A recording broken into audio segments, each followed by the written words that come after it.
इसलिए भगवान का एक नाम करुणा निधान है। भगवान बहुत जल्दी पिघलने वाले हैं जीव के ऊपर। कोटि कोटि पाप करके आया हुआ जीव भी एक क्षण भी अगर भगवान का नाम ले लेता है और अपने आप को भगवान के चरणों में डाल देता है, प्रभु जैसा हूं, पापी हूं, कपटी हूं, कुटिल हूं, जैसा हूं मैं आपका हूं, इतना कह दे, भगवान तो बस सब कुछ भूल जाते हैं। आगे पीछे के सारे पाप उसके विसार देते हैं भगवान। भगवान कहते हैं मेरा ही तो जीव है, मेरा ही तो अंश है, कहां जाएगा, आ मैं तुझे गले लगा लेता हूं। फिर भगवान जीव को अपने चरणों तक सीमित नहीं रखते हैं, भगवान अपने हृदय से लगा लेते हैं। भगवान इतने दयालु है, परमात्मा इतने दयालु है, जीव के सारे दुर्गुणों को भगवान भूल जाते हैं।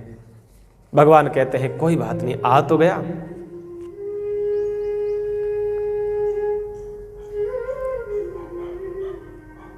आपकी नाम की निष्ठा कितनी प्रभावी है, यह बड़ी बात है। नाम निष्ठा का ही प्रभाव है। ये सब बड़े बड़े भक्तों को भगवान ने दर्शन दिए। उन भक्तों के लिए भगवान भाग भाग करके आए हैं। भगवान के कार्यों को सारा है, भगवान ने उनकी नौकरी करी है। ये नाम का ही प्रभाव है। नाम के प्रभाव से भगवान कहते हैं, मैं उनके, गीता में कहते हैं ना, योग क्षेम वहा हूं। भगवान कहते हैं मैं उनके वहन करता हूं, उनके काम को, उनका कार्य मैं स्वयं करता हूं। अगर कोई मेरा जप करता है, मेरा भजन करता है, जनाबाई का नाम सुना होगा, बड़ी अद्भुत भक्ता है जनाबाई, अद्भुत है।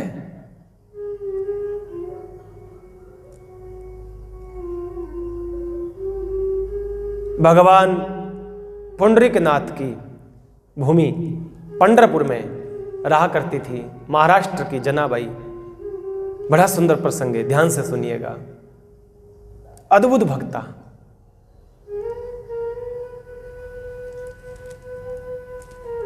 वो ठाकुर की पूजा करती थी, छोटे से लड्डू गोपाल की पूजा करती थी जनाबाई।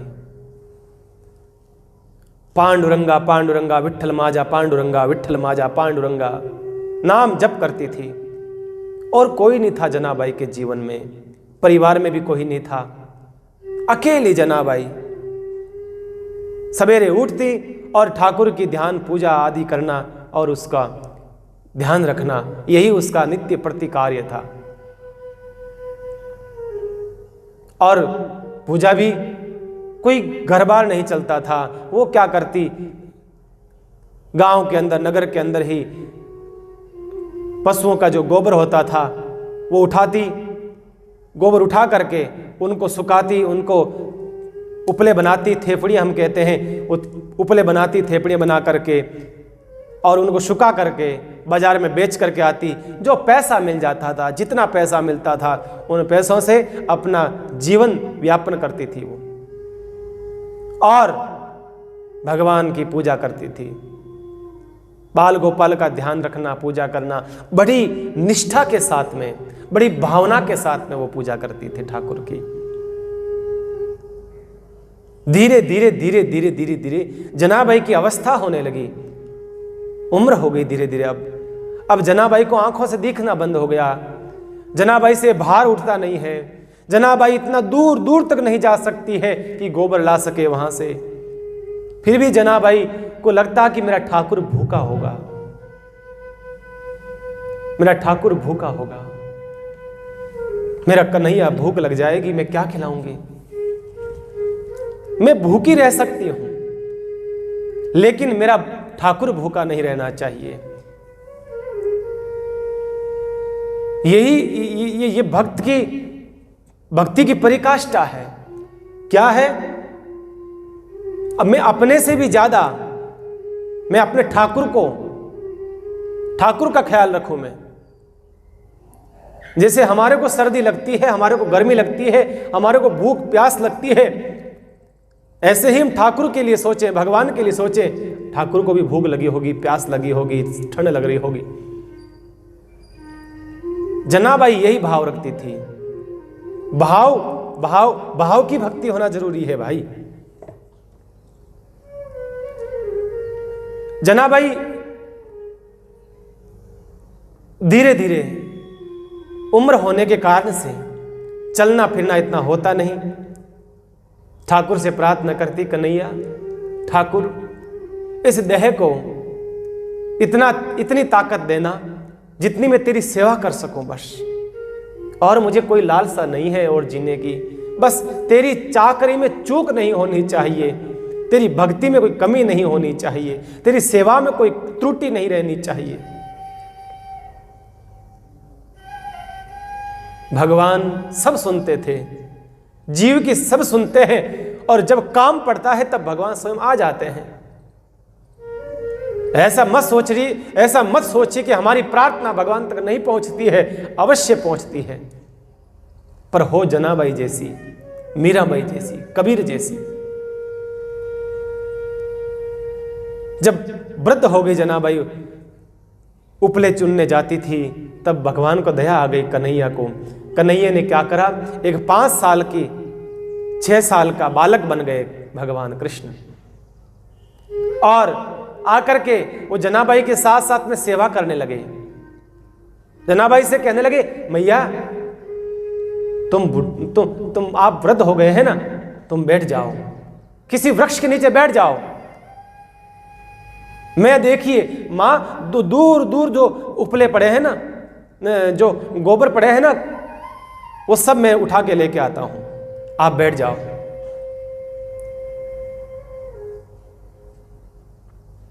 जनाबाई को ठाकुर बिठा देते एक वृक्ष के नीचे, और छोटे छोटे हाथों से भगवान जितना आता था गोबर हाथ में उठा उठा करके उसमें डालते थे, छबड़ी में डालते, और जितना ऊंचता था जनाबाई से कह देते, मैया थोड़ा सा हाथ लगा दो, अब मेरे माथे पे ऊंचा दो, मैं आपकी सेवा करूंगा, आप जहां कहोगे वहां डाल देता हूं। जनाबाई उछाती उस बालक के माथे पर, भगवान जाकर के वहां डाल के आ जाते हैं। अद्भुत जीवन रहा इन महापुरुषों का। संसार के लोग ठाकुर की नौकरी करते हैं, लेकिन उन भक्तों की साधना इतनी प्रबल रही है कि स्वयं भगवान भी उनके वहां नौकरी करने आते थे।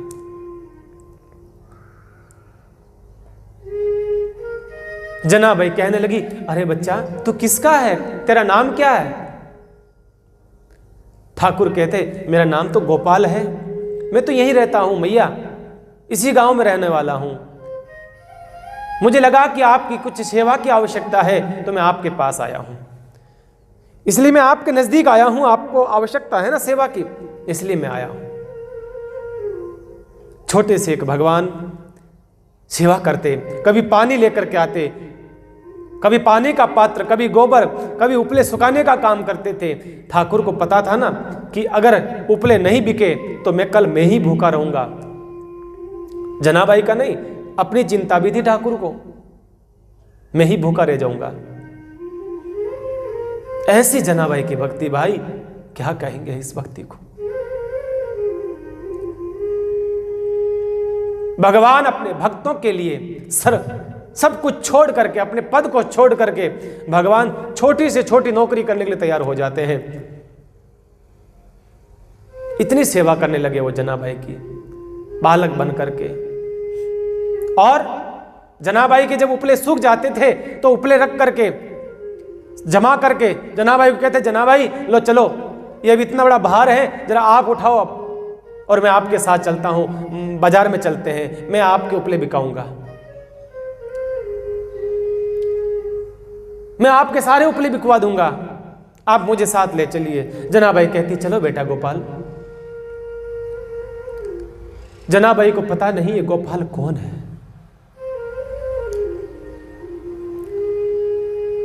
जनाबाई नहीं जानती थी ये गोपाल कौन है। जनाबाई उन उपलों को लेकर के, उन कंडों को लेकर के बाजार में जाती और बाजार में बैठ जाती। बाहर से लोग आते, दूर दूर से पकड़ पकड़ करके भगवान लेकर के आते हैं सब लोगों को। अरे चलो चलो, आपको बहुत अच्छे, बहुत जल्दी जलने वाले, बहुत सस्ते उपले दिलवाता हूं मैं आपको। वो देखो, वो माँ बैठी है ना, वो मैया बैठी है ना, बहुत अच्छे उपले देती है, सूखे हुए एकदम और तुरंत जलते हैं। चलो चलो, पकड़ पकड़ करके।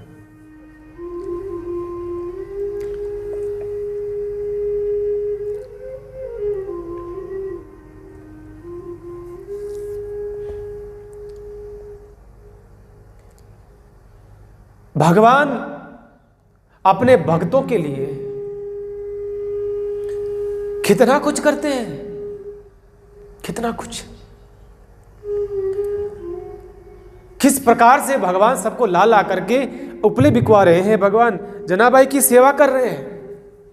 शाम का समय होता है, सब समेट दे जाता है और वापस घर पर आते ही वो बालक गायब हो जाता है।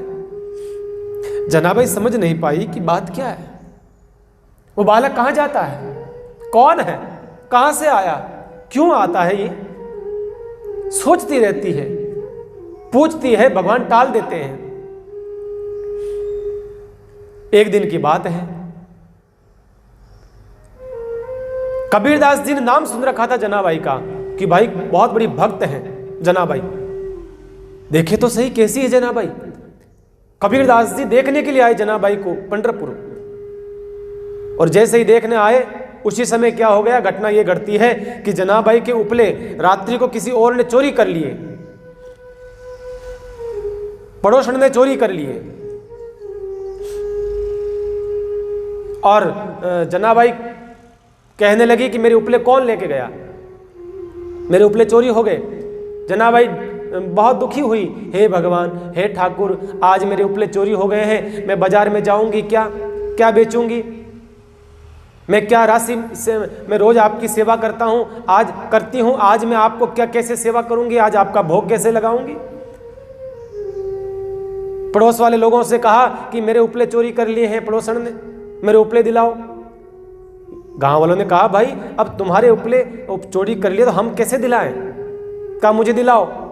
सीधी गांव के मुखिया के पास में गई जनाबाई, जाकर के मुखिया से कहा, मुखिया जी मैं अपनी जीवन व्यापन करती हूं उपले बेच करके, थेपड़ी बेच बेच करके, मेरे उपले चोरी कर लिए हैं पड़ोसन ने। कहा कि अरे जनाबाई क्या करें, कर लिए तो कर लिए। कहा नहीं, मुझे वापस दिलाओ। कबीरदास जी सब घटना देख रहे हैं दूर खड़े। जना आश्चर्य होने लगा कबीरदास जी को, कैसी है, मैं तो इसका नाम सुन करके आया था कि जनाबाई बहुत बड़ी भगवान की भक्त है, पर ये तो गोबर के लड़ रही है, ये तो गोबर के लिए झगड़ा कर रही है। बड़ी आश्चर्य की बात है। ये भक्त नहीं हो सकती, ये भक्त है जो इसे लड़ता हो। लेकिन खड़े रहे, चुपचाप बोले नहीं। कहा मुखिया जी ने, कहा जनाबाई कैसे दिलाएं आपके उपले, हमें क्या पता आपके उपले कौन से हैं, बुलाया जाए। पड़ोसन को बुलाया गया, जनाबाई को खड़ा कर दिया, पड़ोसन को खड़ा कर दिया, दोनों खड़े हैं। और कहा भाई आपने इसके उपले लिए, कहा नहीं तो मेरे ये सारे उपले मेरे हैं, मैंने तो जनाबाई के उपले नहीं लिए। कहा जनाबाई अब क्या करें। कहा कि आपके उपले विशेष थे, कोई खासियत थी आपके उपलों की। कहा हाँ। जनाबाई बोली कि मेरे उपलों की विशेषता थी। क्या विशेषता थी। जनाबाई कहने लगी कि जिन उपलों में से विट्ठल विट्ठल की आवाज आती हो, समझना वो उपले जनाबाई के हैं। जिन उपलों में से विट्ठल विट्ठल माजा की आवाज आती हो, उठा उठा के देख लीजिए मुखिया जी, जिन उपलों में से आवाज आएगी, मेरे ठाकुर का नाम आएगा, समझना वो उपले जनाबाई के हैं। बड़ा आश्चर्य हुआ गांव वालों को कि पागल हो गई जनाबाई।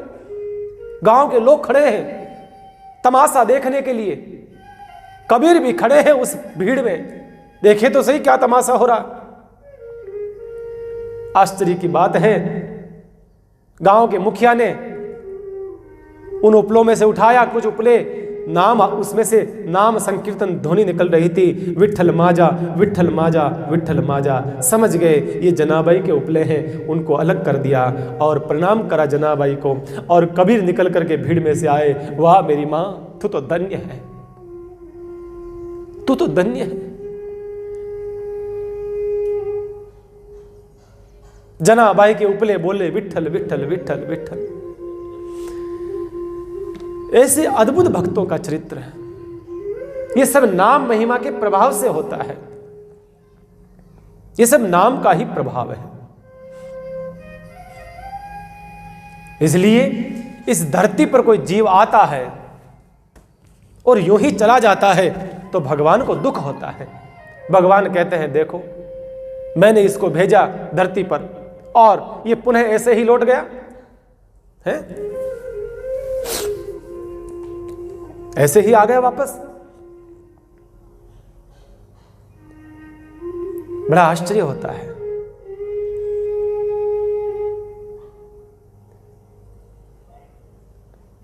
जीत करके आना चाहिए।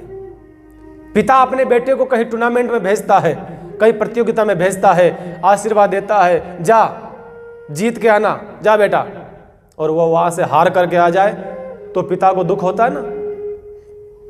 ऐसे ही इस आत्मा का पिता परम पिता परमात्मा है। मैं कल ही कह रहा था, इस आत्मा का सच्चा पिता परमात्मा है। वो इस जीव को भेजता है, जा इस धरती रूपी मैदान पर जा और जा करके पुनः विजय करके आना बेटा, जा। और हम आते हैं यहाँ सुख भोग में, अपने शरीर को नष्ट कर देते हैं, अपने समय को बर्बाद करते हैं और फिर रोते रोते वापस चले जाते हैं। भगवान को खुशी होगी? भगवान कहेगा अरे मूर्ख, तेरे को मैंने भेजा था धरती पर, तू हार के आया।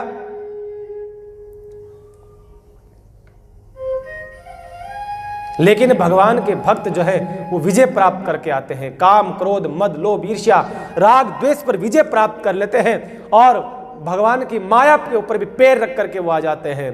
गर्व के साथ सीना चौड़ा करके वो इस धरती से मुक्त होकर के जीव जाता है, विजय करके जीत करके जाता है। भगवान कितने खुश होते हैं, भगवान कितने प्रसन्न होते हैं, बताइए।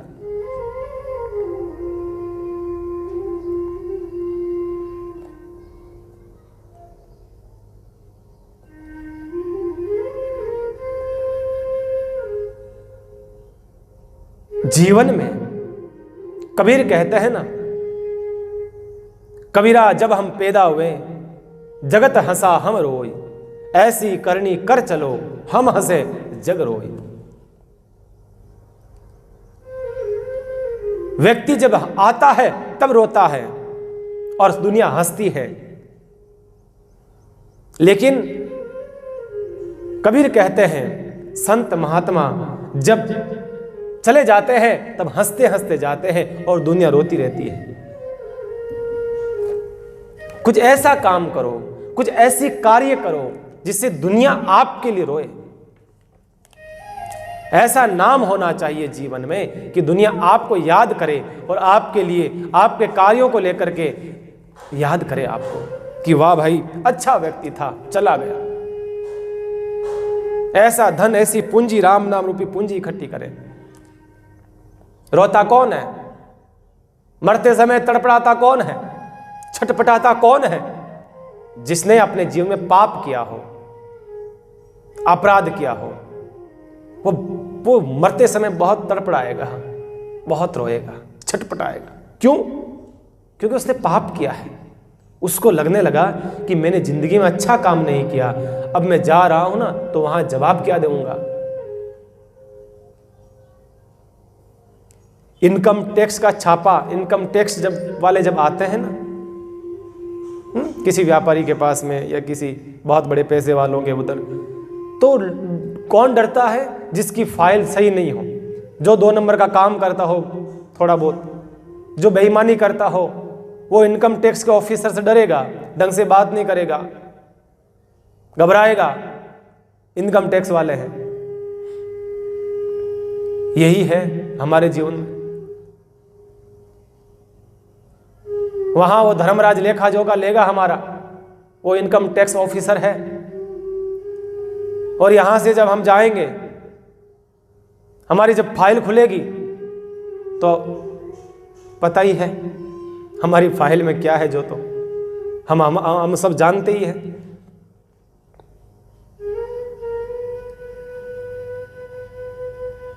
इसलिए मृत्यु से डरता वही है जिसने अपने जीवन में अपराध किया हो, जिसने अपने जीवन में पाप किया हो, अपराध या पाप किया हो, वो डरता है। संत कभी मृत्यु से नहीं डरते हैं, संत कभी नहीं डरते। कबीर तो कहते हैं ना, कबीरा जीते भेंट ये मुँह मिले न राम।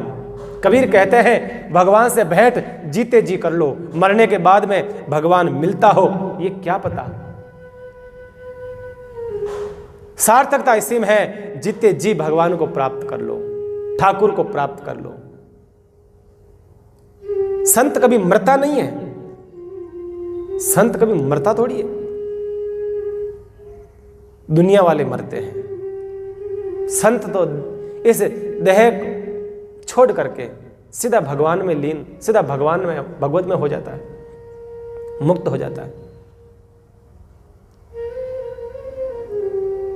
इसलिए संत, संसार के लोग मरते हैं तो महात्म मनाया जाता है। दुख, रोना धोना, विलाप करना ये होता है। और संत जब चला जाता है ना तो महोत्सव मनाया जाता है। आहा हा, गहरे दिन तक, कहीं कहीं 17 दिन तक संतों के वहां सत्संग होता है और भजन होता है और संत नृत्य करते हैं, महोत्सव मनाया जाता है। इसलिए संतों ने कहा है मृत्यु को महात्म नहीं, महोत्सव मनाओ, मृत्यु महोत्सव बन जाए साहब। ऐसा काम करो, ऐसा कार्य करो।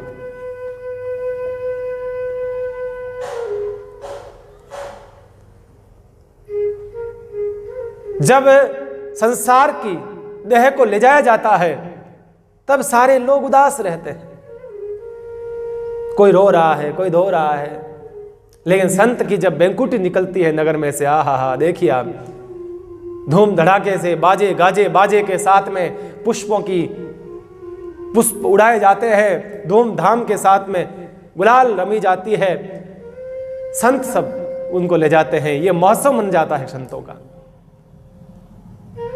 देखिए आप, दुनिया में और संत में ये फर्क होता है। गृहस्थ के जीवन में बाहर दिन तक आता है तो रोना धोना लगा रहता है, दूर से दिखता है तो रोना शुरू हो जाते हैं। पर संत के वहां कोई जाता है 17 दिन तक, 13 दिन तक कोई रोना नहीं, राम राम, बस राम राम, राम राम के अलावा कुछ नहीं।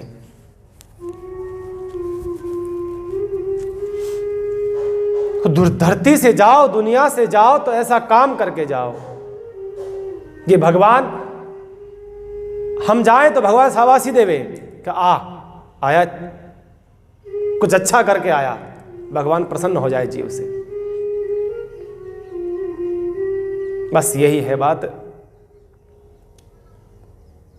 ऐसे भगवान के अद्भुत नाम की जो महिमा है, ये महिमा से ही, भगवान के नाम की महिमा का ही प्रभाव होगा।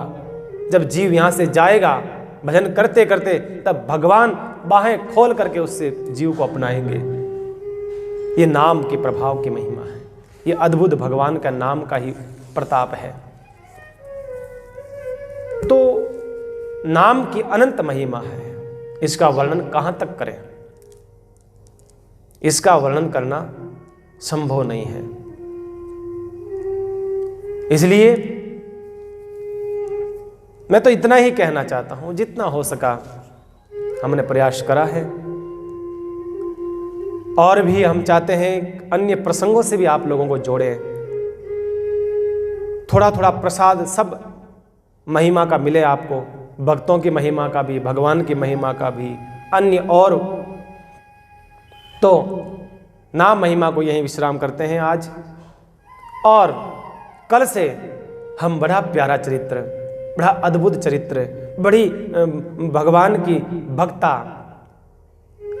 जो भगवान को प्राप्त कर लिया, स्वयं प्राप्त हो गई। भगवान ने जिसको प्राप्त कर लिया वो अद्भुत भक्ता, जो इस राजस्थान की मिट्टी को जिसने पवित्र करा है और चारों दिशाओं में पूरी धरती पर जिन्होंने अमर नाम कर दिया, ऐसी हमारी मीरा जी का प्रसंग हम कल की कथा से शुरू करेंगे। जितना होगा उस कथा का आप लोगों को सुनाने का प्रयास करेंगे। आप सबसे निवेदन है कि मीरा जी का चरित्र अद्भुत चरित्र है, इसको मन लगा करके शांति के साथ में और लोगों को भी सुनाओ। आपका खास जो है ये अद्भुत प्रसंग है मीरा जी का। मेरा निवेदन सबसे हाथ जोड़ करके है कि आपके जो अत्यधिक नजदीक है उन लोगों को भी इन प्रसंगों से जोड़ो। भाई मीराबाई जी का चरित्र सुनो, उनको भेजो, आप आगे से आगे इन वीडियो को आगे से आगे भेजो। कथा सुनने वाले श्रोताओं से मेरा निवेदन है मीरा के चरित्र के विषय में उनको जानकारी दो। बड़ा अद्भुत प्रसंग है, बड़ा रसीला प्रसंग है, मेरा सबसे निवेदन है।